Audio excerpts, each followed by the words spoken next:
Bonjour. À la demande de nombreuses personnes qui nous accordent leur confiance pour ce programme de Delta Médecine et pour ces outils de santé, j'ai décidé de commenter une annexe de l'ouvrage « Se programmer pour guérir » dont est issu ce programme, dans l'idée d'apporter quelques commentaires.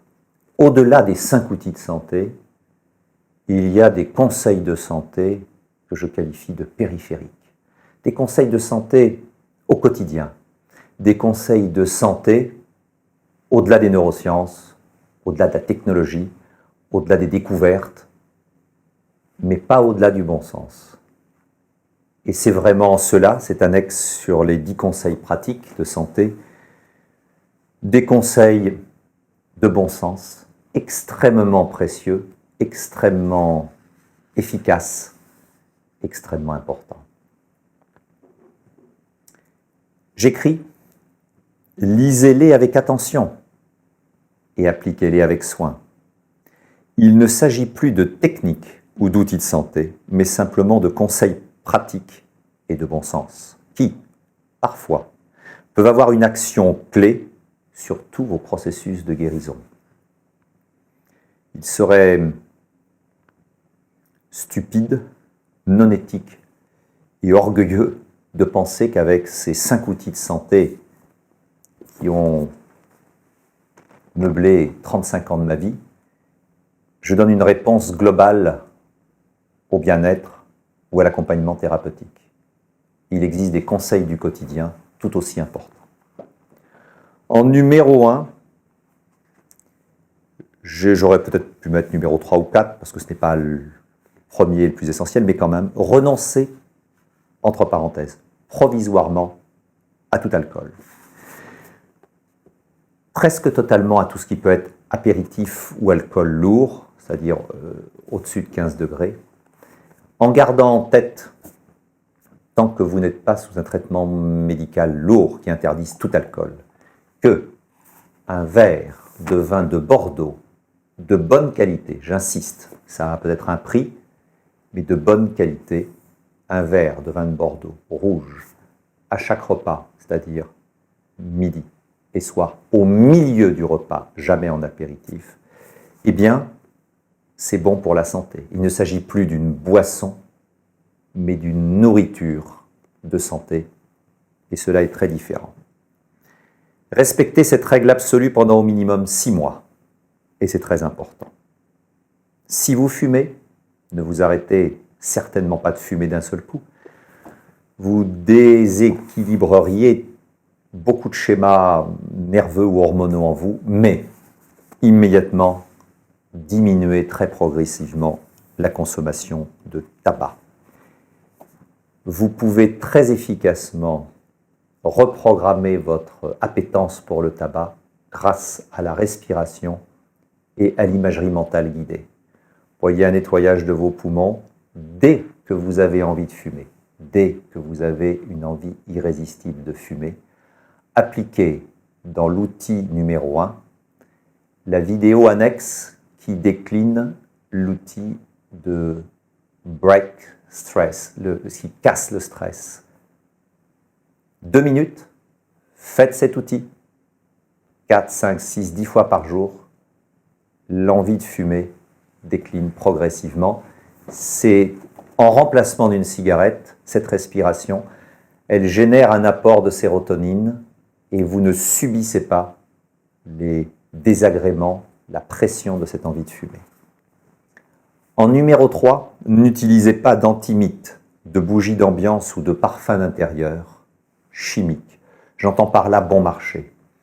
Même certains produits où il y a marqué essence naturelle, avec le mot un peu naturel, vérifiez que tout est vraiment naturel. Parce que certains antimites à base de naphtaline, interdites maintenant dans de très nombreux pays, je pense même la France, ou certains désodorisants, pardon pour les détails, de WC ou les chasses d'eau, sont 100% chimiques et ont des empreintes et des émanations extrêmement toxiques. Je ne parle même plus de ces antimythes d'il y a une trentaine d'années qui étaient à base de certains sels d'arsenic.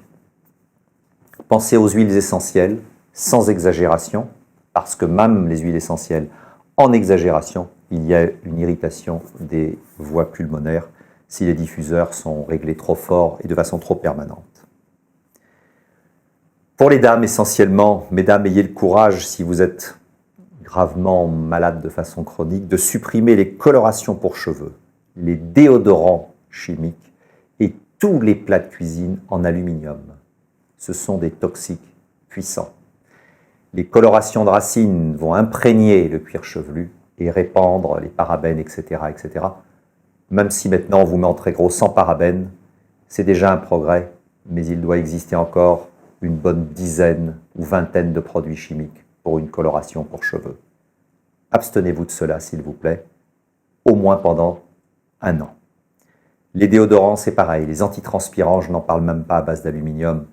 C'est un crime contre l'humanité, contre le corps. Et tous les plats en aluminium, les sels d'aluminium, les petites molécules d'aluminium sont neurotoxiques, on le sait aujourd'hui, et impliquées dans les maladies comme la maladie d'Alzheimer. Donc, s'il vous plaît, éloignez de vous ce qui affaiblit votre médecine du corps. Mon message est très simple. Quelle que soit votre pathologie, consultez votre dentiste. Un granulome, un abcès traînant, un abcès sous une couronne, et c'est 10, 20, 30% de votre médecine du corps qui se trouve affaiblie. Quel dommage quand on en a tant besoin. Panoramique, s'il vous plaît.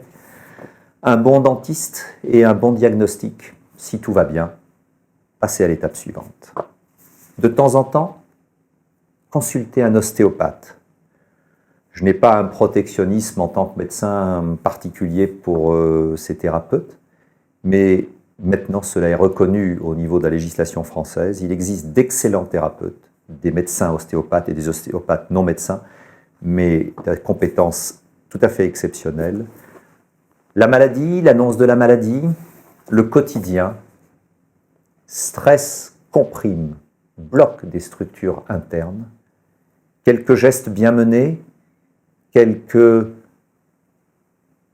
décontractions ou contractions en périphérie pour alléger certaines zones permettent de déconnecter des stress qui ont pu durer des mois et libérer des circuits nerveux. C'est précieux d'avoir le système nerveux le plus fort possible pour participer au rééquilibrage ortho- et parasympathique et pour irriguer tous les organes du métabolisme de l'assimilation au niveau du tube digestif. Un principe de précaution, je ne vais pas me lancer dans des statistiques ou dans des polémiques. Intuitivement, quand je vois les animaux, quand je vois les plantes, je me dis que l'excès d'appareils électroniques et électriques dans une chambre à coucher ou même dans un appartement globalement, eh bien, ça ne peut pas être bon pour la santé, ni pour les ondes cérébrales. Appliquez le principe de précaution. Vivez normalement dans la journée. Le soir, éteignez tout. Pas de Wi-Fi, pas de ceci, pas de cela. Nous sommes entourés de gens, donc peut-être aurez-vous le Wi-Fi du voisin. Mais il faudra qu'il traverse le mur. Il sera déjà beaucoup plus faible que le vôtre. Éteignez tout la nuit au niveau des appareils électriques. Pas de veille. 8e conseil, je l'ai évoqué dans le mouvement de longue vie sur la vidéo. Le mouvement, c'est la vie. Alors, s'il vous plaît, marchez. La marche et l'activité physique, je ne parle pas d'activité sportive, l'activité physique la plus parfaite pour maintenir un corps en bonne santé. Balancement des bras, rythme du souffle, sollicitation des muscles et des articulations, brassage et massage du tube digestif, relaxation rythmique de la charnière cervicale. Une perfection, même si beaucoup de personnes nous disent que la marche est un déséquilibre permanent compensé et que nous descendons des animaux qui marchent à 4 pattes, on marche quand même sur nos 2 jambes depuis des dizaines de milliers d'années et une marche bien comprise, avec un quart d'heure d'échauffement, un quart d'heure de marche rapide et un quart d'heure de marche moyennement rapide, c'est une bénédiction de santé au quotidien pour votre corps. 9e conseil, respectez ce que vous êtes. Je ne vais pas redévelopper l'outil numéro 5, il y a toute une vidéo sur ce sujet. Je note simplement les points clés. Mieux respirer, c'est mieux guérir. Faites souvent des pauses de delta respiration ou de break stress ou de cohérence cardiaque. Vous avez des vidéos à ce sujet. Bien manger, c'est bien guérir. Les aliments construisent notre corps. Apprenons à les réapprivoiser. Et si on le peut, cuisinons nous-mêmes ces aliments. Ce n'est pas du temps perdu, c'est une méditation de santé. Bien mâcher, c'est mieux guérir. Un conseil tellement simple. Mangez en conscience, savourez, mâchez. 4e point, avant de militer pour l'écologie planétaire, noble cause, pensez à votre propre écologie cellulaire. Ne l'oubliez plus jamais. Votre corps, c'est votre première planète. Ne la polluez pas par de l'alimentation, de l'air trop pollué. Et n'oubliez pas que dans notre planète, il y a un corps et un esprit. Ne polluez pas votre esprit par un excès d'écran, de jeux vidéo, de journal télévisé permanent, avec la possibilité exceptionnelle d'avoir chaque jour, presque chaque minute, accès à tous les drames du monde. C'est lourd pour une seule personne, ça a toujours existé.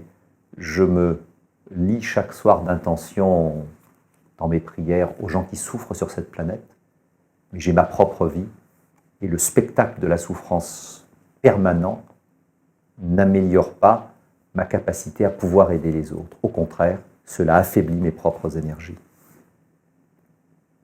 5e point, essayez de ne pas tricher avec vous-même. C'est un point capital, crucial, base de tout. Pas d'outil numéro 5 si vous trichez. Une guérison très difficile si vous trichez. Une vie très difficile si vous trichez. Un couple très difficile si vous trichez. Des enfants très difficiles à éduquer si vous trichez, parce que les enfants n'entendent pas que les mots, ils voient l'attitude intérieure. Donc ils ne comprendront pas la différence entre les mots et l'attitude intérieure. S'il vous plaît, offrez-vous ce luxe d'être vous-même. En étant vous-même, vous êtes infiniment aimable, dans le sens digne d'être aimé. Ne trafiquez pas l'intérieur de votre vie. À vouloir paraître ce que l'on n'est pas réellement, on consomme de grandes quantités d'énergie interne, nerveuse et émotionnelle. En outre, ce genre d'attitude attire des personnes qui ne sont pas réellement faites pour nous et avec lesquelles vous ne pouvez pas entretenir de relations humaines justes et bénéfiques. Ne pas tricher avec soi-même. Osez la vérité. Et pour toutes les personnes qui m'écoutent et qui raisonnent encore, et parfois fort bien et avec conscience et avec cœur, avec la notion de bien et de mal, c'est très complexe de ne pas tricher ou de ne pas se juger. Abandonnez la notion de bien et de mal et pensez plutôt en notion de ordre et désordre. Est-ce que ce que je fais met de l'ordre ou du désordre en moi? Est-ce que ce que je fais met de l'ordre ou du désordre dans la personne à laquelle je m'adresse? Si il y a désordre, il y a quelque chose que je dois corriger. Ce n'est pas forcément mal, c'est juste ordre et désordre. La notion d'ordre et désordre est moins culpabilisante et en même temps elle est beaucoup plus fine et beaucoup plus applicable que bien et mal. Parce qu'on a beaucoup de difficultés à se dire ce que je fais est mal ou quel jugement. Quand je fais ça, ça met du désordre en moi, je me sens fébrile, puis la personne en face a l'air troublée, gênée. Il faut que je corrige quelque chose. Ordre et désordre et vérité intérieure. Outil numéro 5. On a été aimé par son père, par sa mère. On les a profondément aimés. Et il y a eu des moments où peut-être on les a profondément détestés, voire même, comble de l'horreur, on a souhaité leur mort. Si on l'a fait une fois, si on l'a pensé une seconde dans notre vie, on ne peut pas l'effacer. Il faut juste dire, oh, j'ai fait ça, ça ne me correspond pas, mais c'était pour ça, ça, ça et ça. Et le fait de pouvoir l'énoncer le supprime. Le fait de le refouler le fait vivre. Ça, c'est très important pour l'outil numéro 5. Essayez de ne pas tricher avec les autres. Les mensonges et les dissimulations, tout comme les critiques portant sur les personnes absentes, sport national dans de très nombreux pays, nous reviennent toujours tels des boomerangs stressants et affaiblissants. Phrase du sage, pas moi. Celui qui ment à autrui, celui qui médit sur autrui, donne à autrui du pouvoir sur moi-même. Je donne un pouvoir à l'autre parce que, en mentant, il a le pouvoir de découvrir la vérité et de me mettre en porte-à-faux ou de me ridiculiser. Le mensonge et la médisance donnent du pouvoir à nos amis comme à nos ennemis. Mais de toute façon, cela nous affaiblit. Et un petit set directement issu des Athéniens et de nos grands-parents, ne pas vivre au-dessus de ses moyens, ne vivez pas au-dessus de vos moyens. Si vous devez surtout vous traiter, ou un passage avec un traitement lourd, ou même quelque chose de léger, décidez tout de suite d'abandonner les folies de la consommation, de la surconsommation. Calmez-vous, concentrez-vous sur votre travail de santé, sur vos outils de santé, sur vos réflexes de santé. Ça donne plus de joie et c'est beaucoup plus adapté à notre vie et à nos moyens. Et enfin 10, last but not least, vraiment très important, ce chemin vers la guérison, vers la prévention, vers le mieux-être. Parcourez-le d'abord pour vous-même. Est-ce que c'est égoïste ce que je viens de dire ? Non. C'est exactement comme le message que l'on reçoit dans les avions de grande ligne. Quand la cabine se dépressurise, les masques à oxygène tombent. Et la première chose que vous avez à faire, c'est mettre le vôtre. Parce que si tout de suite vous pensez à votre enfant à côté, à votre femme, à votre mère ou votre père ou les gens qui vous entourent, vos amis, le temps de mettre le masque, peut-être vous-même, n'aurez-vous pas ce temps, vous ne pourrez même pas accomplir le geste, vous allez être pris par le manque d'oxygène. Si vous mettez en premier votre masque, vous avez la lucidité de penser pour aider tout le monde autour de vous. Il n'y a pas d'égoïsme à se recentrer sur sa guérison. Parfois, les gens malades sont gênés et ne veulent rien changer à leur élan de vie, au service qu'ils rendent, à toute cette agitation, certainement parfois généreuse et bonne. C'est impossible. Et je veux que vous l'entendiez de la bouche de quelqu'un d'autre que la bouche parfois peu forte, avec des paroles très douces qui peuvent sortir de votre âme. Parfois l'âme vous dit « il faut t'occuper de toi », mais on se dit « oui, mais ça doit être égoïste, ce qui est en moi ». Non, ce n'est pas égoïste, c'est le principe de vie même. Vouloir guérir, pouvoir guérir, c'est magnifique, mais pourquoi et pour qui ? Je rajoute que je ne peux vous aider directement pour cette dernière question. À l'expérience, sachez qu'il faut absolument que ce soit avant tout pour vous. Je développe une autre question. Cela ramène à la question de départ. Pourquoi guérir ? Alors, c'est une question qui peut sembler...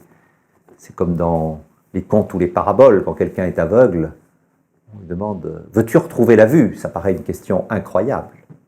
Mais on n'oublie pas que, pour certaines personnes, il y aura une réponse qui sera « Non, Je suis aveugle, je suis infirme et on me donne de l'argent tous les jours pour cela, avec la mendicité. Et si je retrouve la vue, je suis obligé de travailler et je ne veux pas, je reste aveugle. La réponse n'est pas systématique. Tout le monde ne veut pas guérir. Mais je suis sûr que tous les gens qui suivent ce programme, même s'ils avaient un doute, ont retrouvé maintenant toute la volonté de vouloir guérir. Alors cette question peut sembler stupide, pourquoi guérir? Indécente, voire irrespectueuse face à la souffrance. Tant la réponse paraît évidente. Vous voulez guérir pour retrouver la santé, pouvoir vivre, juste vivre, en étant pleinement vivant. Mais je repose encore une question. Que voudrez-vous vraiment faire de votre santé retrouvée? Que voulez-vous vraiment faire ou voudrez-vous vraiment faire quand vous êtes guéri?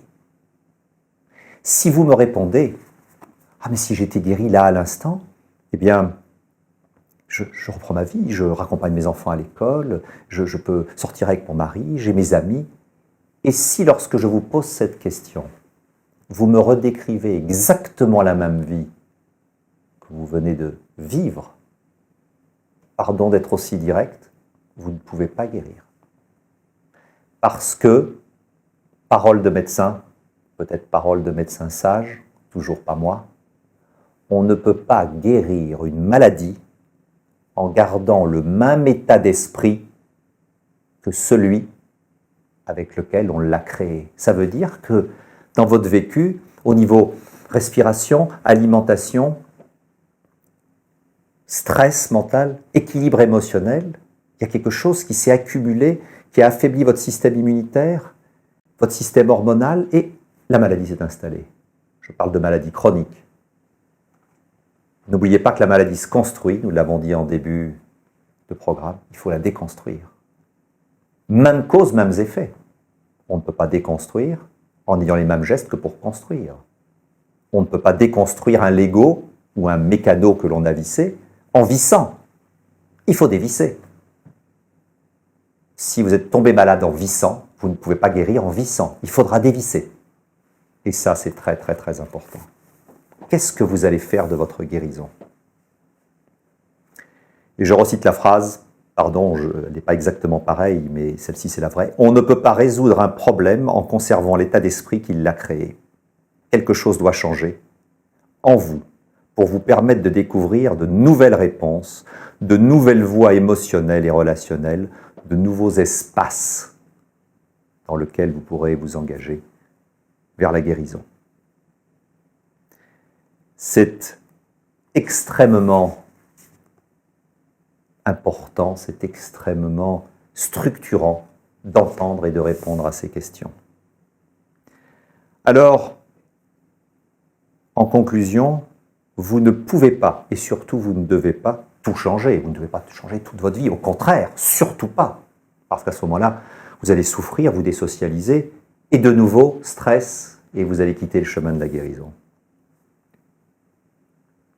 Mais vous pouvez essayer de trouver les delta changements de vie qui provoqueront un salutaire delta changement d'esprit. Je répète, vous pouvez essayer de trouver les delta changements de vie qui provoqueront un salutaire delta changement d'état d'esprit.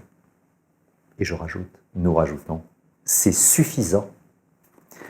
Croyez en mon expérience, c'est amplement suffisant pour vous aider à initier la déconstruction de votre maladie, tout en donnant un vrai sens bien réel et non rêvé aux mots désir, espoir, motivation et courage.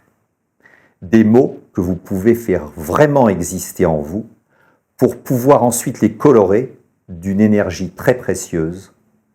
On la retrouve toujours, la joie qui préexiste à tout élan humain.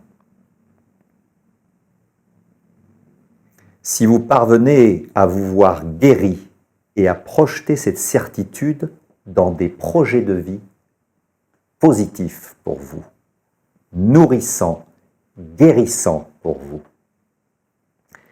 et qui vous correspondent davantage, toutes vos énergies de guérison en seront alors renforcées et se mettront plus rapidement en mouvement. Ma conclusion, je n'ai pas trouvé mieux que ce que nous avions écrit. Je dis, alors pensez-y, ici et maintenant. Le mot est à la mode, mais là ça a un sens. Pas demain.